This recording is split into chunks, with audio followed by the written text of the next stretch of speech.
Welcome to Ken's Korner Podcast, Season 4.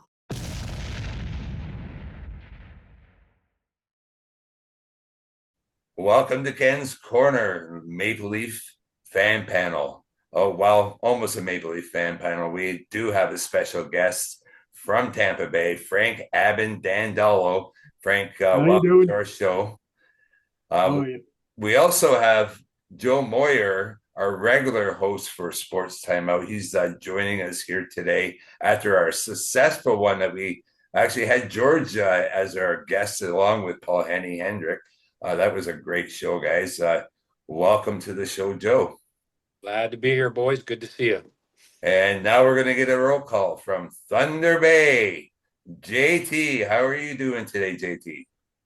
Cold. Is it cold up in Thunder Bay? Yeah. Okay, George, I know you had a Chinook going on out there in Calgary. How's the Chinook doing? I'll match you, JT. I'm minus 20 right now. Oh, whoa. We're pushing we're minus 40 with wind chills. Yeah. Well, I'm freezing down here in Florida. It's 64, fellas, and it's gonna be 40 tonight. Oh, that's okay, Frankie. We'll put a bit of heat on you here in a minute. We'll turn up that heat for you. And Gord from the heart of Leaf Nation. Gordon, how are you tonight?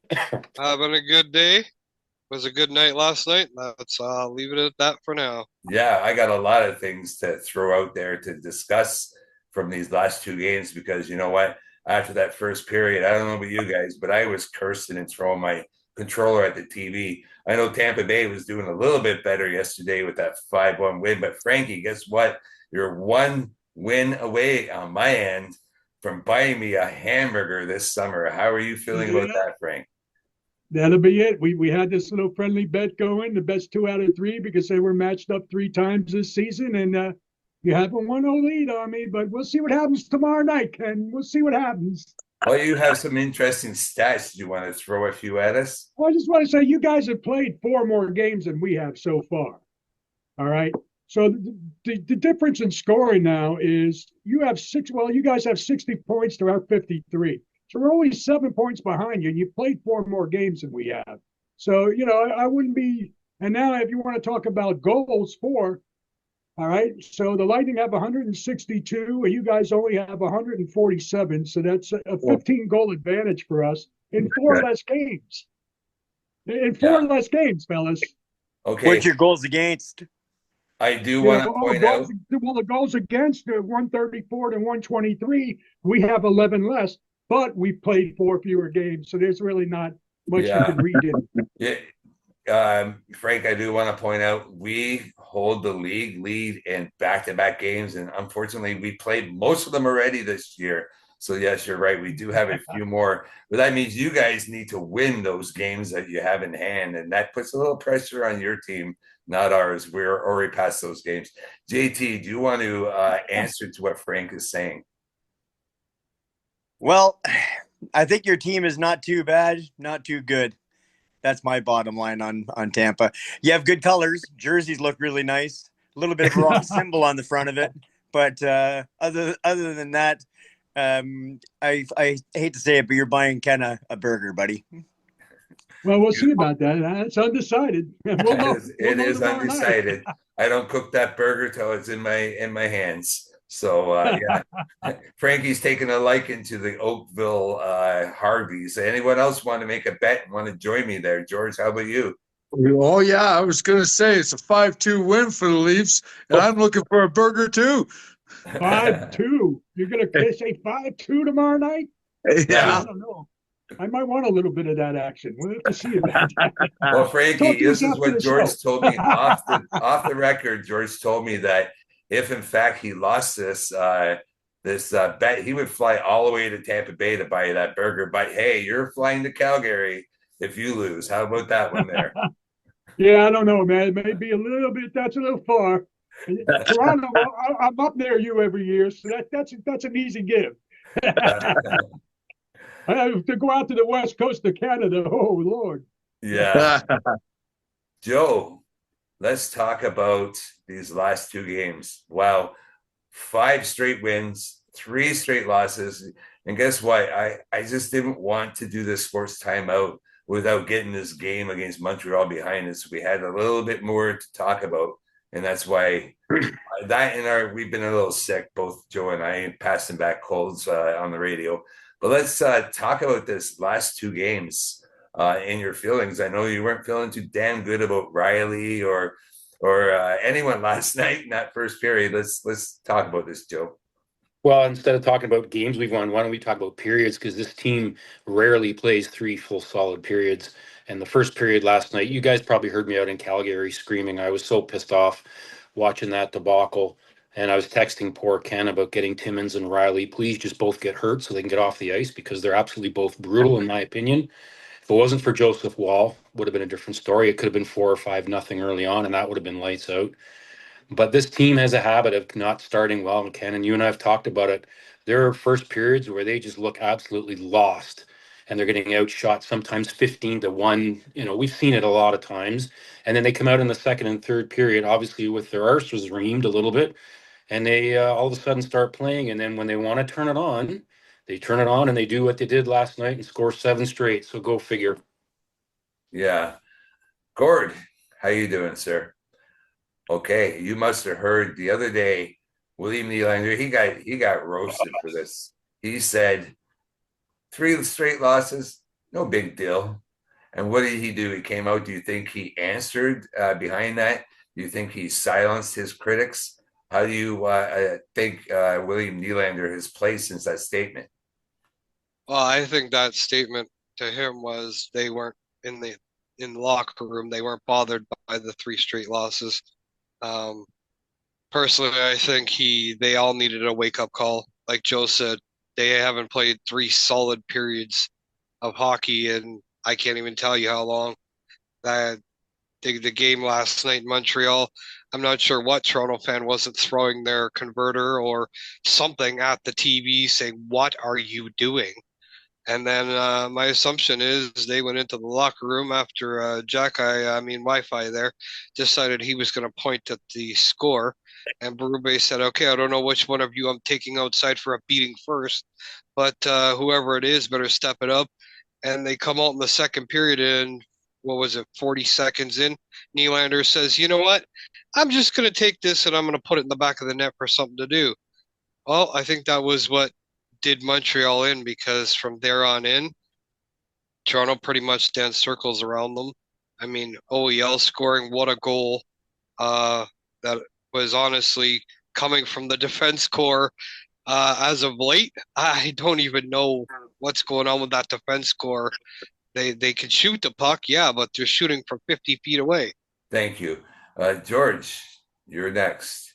I see you wearing an Austin Matthews jersey. Now, he has come back, and there was a bit of argument of his participation in the upcoming Four Nations tournament that's happening here in early February. By the way, Frankie, we'll be cheering with you for Braden Point in that tournament. If you're cheering for Canada, you'll probably be cheering against us, but that's all right.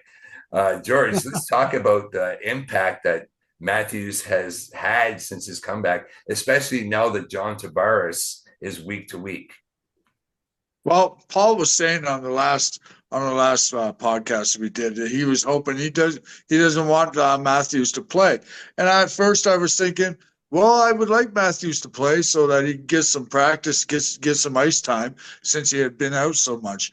But I think he's coming around, and he's doing the job that he needs to do, and he's getting back in the race for scoring goals. So I'm quite happy with what he's doing, and I'm quite happy with Marner and him. And I like seeing Knives on that lineup, but there's a good possibility Domi might be there. Yeah, thank you very much, JT. Did you see that play where Bobby McMahon scored that first goal, but not with his actual stick? What was your feelings about that goal? I was really shocked that he gave Knives a stick back. I'll be absolutely honest. But it was pretty when you actually look at the whole play. It was reminiscent of that Marner goal a bunch of years back, where he snapped a stick off in the D zone, came breaking along, and on a flyby, grabbed the stick from the trainer, picked the puck up, and scored. So kind of almost the same thing last night happened. And I don't know, Bobby McMahon is for an undrafted guy. That guy he's a machine. He's one of my faves on the team. And yeah, that was a nice play. I was really shocked that he gave Knies the stick back though. Yeah, and thank you all for mentioning Mitch Marner, because he now is the fastest player in Leaf history to get to 700 points. So congratulations to Mitch Marner.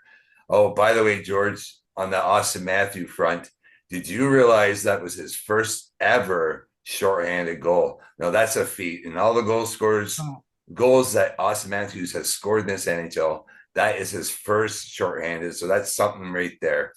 Wow. Joe, let's talk about our goaltending. Last night, Joseph Woll, not so great in the first period, maybe had a good period. I don't know. He was hung out to dry quite often. I think he was probably one of the stars of the game come the end of the game, especially that save on Suzuki. Wow, what a save. Now, do you think Joseph Woll are they still going to go to him? And is he able to hold the fort until Anthony Stolarz is back in the lineup? Well, I mean, has he had moments where he hasn't looked as sharp? Absolutely. He's played, I think he's now tied for the number of games in a season that he's played, 23, I think, or something he's come out with. So he's now surpassing any of his previous NHL experience, which is great. And I think there was moments where maybe he's a little bit tired, but there were also, I thought there were days when Jake McCabe was in the lineup and the Leafs defense was somewhat porous and giving up chances that they weren't. So, I mean, Joseph Woll played spectacular. I don't think you can blame him on any of those goals when they're just walking around your defenseman and walking in on you and having a free reign like that, which they were in the first period. I don't blame Joseph Woll at all. I thought he played a great game. I think it's all going to depend on how Stolarz is when he comes back. If he can regain form quickly and become what he was before he got injured, then I have no reason to say that Stolarz, with his experience, might get a little bit of an edge, but it'll be interesting to see how it plays out. But please explain to me why Simon Benoit was not in that lineup last night. Is anybody going to answer for that? Sitting out 2 games in a row? He sat out in New Jersey as well. What did he do to play himself out of the lineup? I think he's definitely back in the lineup. Philip Myers, he barely played in that third period. He was benched in the second. He didn't play at all. So I think that I honestly, I don't know why. Excuse me. I think that's a bad call on head coach's case, but I mean, he did play him earlier in the year, so he did get that homecoming. He missed the opening night one. He didn't play that one against the Habs. He's missed one against the Habs already this year, so that's 2 now. No, he played in the first game this year. He missed the last one last year. Yeah. Our former coach sat him out. They finally put him back in. Frankie, I'm sorry, Joe, but you're right. Frank, I'm going to go back to you for just a second, and we're going to pivot for 1 minute, and because I know you're really ready for that NFL football game today. So I know your beloved Tampa Bay Buccaneers. Well, they didn't just make it a little bit; they had a rough one this year. So who are you aligned with? And I'm hoping you're going to say the Buffalo Bills. Well, I'm going to check out that game tonight and see what happens, man. You know, AFC. I'm kind of an NFC guy coming out of the NFC. I was sorry to see Detroit go down last night. But Washington looks pretty good, and I think maybe they got a legitimate shot at making the Super Bowl. Washington does, I think, after what I seen last night. Now, getting back to hockey, I just want to give a mention to 2 of my favorite guys on my team. I want to give a shout out to Point, who you mentioned earlier, and Kucherov. I think those are the 2 guys that are making the Lightning go right now. As far as goals and assists go, we got Kucherov with 21 goals and 47 assists. So, I mean, he's doing his job. And then you got Point with 27 goals and 22 assists. So those 2 guys, I think, are the engine that's driving the Lightning right now. I think we're playing a little bit, just a tad undisciplined this season so far, if I may say so. And I think that's the assessment of my team at the moment. Well, you're definitely sticking around, and you're keeping up to the Leafs and the Florida Panthers in that 3rd spot. I do want to add that I don't think the Tampa Bay Lightning have missed Steven Stamkos that much with Jake Gensel. He's got 23 goals for you right there as well. And Vasilevsky, I know he was second star in that game yesterday. against the Detroit Red Wings, where he won that game 5-1. I I believe do it's wish probably going to be a hard outcome playoff time, but we'll be up to the test if we see you guys, I'm sure. I do wish we had a little better backup goaltending. I think I'd like to see a little stronger backup goalie in net for the Lightning. I'd like to see that. Overall, though, I'm not going to panic yet. I think we're going to be right in there. Like I say, we're right on your heels. Tomorrow's a big game for both of us, especially in the Burger Bowl. So we'll figure out how that goes. And but it'd be interesting to see. I think it'll be neck and neck. I think we have the two strongest teams in that division in Congress. I don't debate you there. I don't debate you there as well. And I know it's going to be a great contest, and we're going to have to come out and play our game. That's for sure. We're I don't know about great 5-2, Brew hockey boys. but I think it'll be all right. Hey guys, I want to shift just a little bit and get all your opinions on another hockey matter, and that being the cross check from Connor McDavid in that game against Vancouver on Connor Garland. And I guess on the other end of it was the Tyler Myers one in the backdrop to that one, giving one to Evan Bouchard. Joe, we're going to start with you and your opinion on this. Guys, you're going to have to be quick with your opinions because this is our last topic here. So let's go around the board and what should we do with Connor McDavid? What are they going to do, Joe? Nothing. He's the greatest player in the game. He's getting frustrated. He took a bad elbowing one last week as well. He's getting, and that's just all frustration. This guy's wants to win, gets pissed off when he's not, and I have no problem with it. And you know what? He's probably been on the receiving end more than the giving end. So I'd like to see a number 34 wearing blue and white sometimes do a little bit more of the same, stand up for himself, play with a little bit more of an edge, and let them know he get pissed off and not say, oh, everything's fine. What's the big deal? It's only been 3 in a row, and I thought we played pretty well. Embarrassing stuff to come out of guys that have been in this market for 8 years. To say that, they should be ashamed of themselves. Okay. JT, your opinion, please. Garland mauled McDavid for 30 seconds before that happened. He was all over him. I don't know how there was not a call made on any of that. And when they finally got up, he went to throw a cross check that would normally hit a guy maybe in the middle of the ribs. And Garland is 5'2" and he ate it. I don't see much of a play on it at all, to be honest. It's a hockey play. I think people are making more out of it than it really should have been. I don't think it was not that vicious of a play. It was a competitive battle, and McDavid said, "Screw you," and Garland ate a bit of it just because he's too damn short.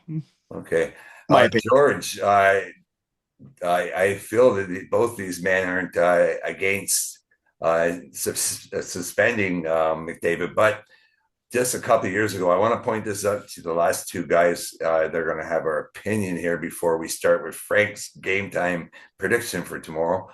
George, the last time I remember something like this happened was Austin Matthews, and I believe he got a 5-game suspension cross-check to Dahlin at Buffalo. Does that change your opinion, or do you feel the way these guys do, and McDavid's just going to be able to move on? Well, I was talking to my older friend. He's an Oilers fan, and he was saying that McDavid has been getting frustrated. They've been putting a lot of checkers on him, and he's been getting the worst end of the stick. And I guess he just got frustrated, and that was it. I do think a fine will come out of it. Maybe not a game suspensions, but probably a fine. And the one in the back scene there from Myers, that was I don't even think Buddy was looking. Nobody was looking. That was a no look cross check to the teeth. So Myers will get suspended, do you feel? Well, maybe, yeah. And Gord, we're going to leave this last to you. Your opinion. I agree with George. I think if anything, it'll be a fine. McDavid's last 3 games, he's had guys all over him. No calls. The refs are standing right there. I mean, honestly, like JT said, how is there not a call? 30 seconds of being mauled for the greatest player that they're calling right now. And the refs, they're watching it. no arm in the air. Of course he's going to get frustrated. And the height based on it, I mean, pretty and honestly, he should have ate it. I mean, you're mauling him like crazy. Somebody's got to do something. And if McDavid's got to stand up for himself, hey, guess what? You know what? You're a Canadian, buddy. You're going to eat it. And if you're going to eat it, you're going to eat it hard, plain and simply. Thank you. Frank, I know you might not have seen this play, but from what you're hearing everyone see or say, should that extend to your best player, Braden Point? If he did the same thing, should it extend to our best player, Austin Matthews? Should they get the bye? I appreciate guys who play with passion, and I'll just let it go at that. Okay. Guys who play rough, that's hockey, man. You got big guys traveling fast, banging on the boards, running into that's the sport. I love guys who play with passion. I love guys like Baker Mayfield, for the quarterback for the Bucs. Guys who play with that kind of and inspire the team and the guys around them. So, if he ate a hard cross check, and from what I'm hearing here, it sounds like he deserved it. But that's part of the game. Thank you. Okay, your prediction for today, and you know what? For a bonus, give us your Bills Ravens prediction, guys, if you have any interest in that game. Frankie. Well, I'm picking the Ravens to pull the upset on paper, but I think Buffalo. You're going into Orchard Park to play them. That's not an easy win. And your Leaf Lightning prediction, please. I think that as often is the case between our two teams, I think it's going to be a 1 or 2 goal differential between us. Be that 6-4 or 6-5 or 2-1 or something like that. Whatever it is, I think it's going to be a really tight game. Thank you, Joe. You're next up. Your predictions. Bills at home. I'm going to take them for sure. Thank you. And yeah, it'll be a close one. I hope tomorrow. It's not going to be a 5-2. Ken, if it is 5-2, then hats off to you. That's great. But good for you. I'm not that optimistic because they seem to have a couple of good and a couple of bad. And I'll say 4-3. 4-3 Leafs just to make you happy. You know what? In George's defense of that 5-2 prediction, if it's going to happen, it will happen in Toronto because we're, I think, the second best home team there is. Not great on Monday nights on Prime, though. Bad luck for us. Actually, I think we won on Prime, did we not? Am I wrong? JT, your predictions. The Bills, because I'm a Bills fan. And we don't have Norwood anymore, so we don't have to worry about wide kicks and shit. So, pardon my French. So I got the Bills against the Ravens. It's the Bills, and they will cover the spread. I also have the Leafs. I would say 5-3 with an empty netter. It'll be a 4-3 to the end, 5-3 final. Thank you. George, your turn. I'm sticking with my 5-2. And sorry guys. I'm not a football fan. Talk about baseball, talk about hockey, I can do that. But by the sounds of the crowd here, I'll go with the Bills. Well, thank you. Go Buffalo. Well, you know what their moniker was, right? The BILLS. Boy, I like losing Super Bowls. You got to. There is that. But you know what? We got one hell of a quarterback. Is going to be one test today for the Bills defense to stop our Josh Allen the way he scores at will this year. Although the Buffalo Bill defense will have the same issue. And Gord, we're going to leave the last word to you. Your predictions on tomorrow Leaf game, today's Bill Raven game. I think the Bills game is going to be an absolute fantastic game, but I'm going to give it to the Bills. They're at home playing in that kind of weather. I just can't go against them. And I think it'll be a 3-1 Leafs final. I think it'll be 2-1 pretty much till the end, the empty netter. Thank you so much, guys, for joining in. George, you're adamant on that 5-2, eh, George? Look at you. Hey, I do want to say a little something before I go here today. Sean, our editor, as you all know, is back on board, and he said that maybe next season we change from the fan panel because he feels we've all become hockey analysts. So maybe we'll call it the fan talk next year. I don't know. We'll have a vote on it. How's that sound? Thank you for coming today, Frank. Frank Abbondandolo. Hey, thanks for having me. Thanks for having me. Pleasure getting together with all you guys again. It's been fun. Thank you, Frank Abbondandolo. You know what? I said it right when I introduced you, so at least I got that. Thank you, Joe Moyer. We'll see you very soon on Sports Timeout. JT from Thunder Bay, George Garbutt out there in Bury, cold Calgary. Thank you for always joining us. And Gord, right there in Scarborough, love your new backdrop. Thank you for joining us.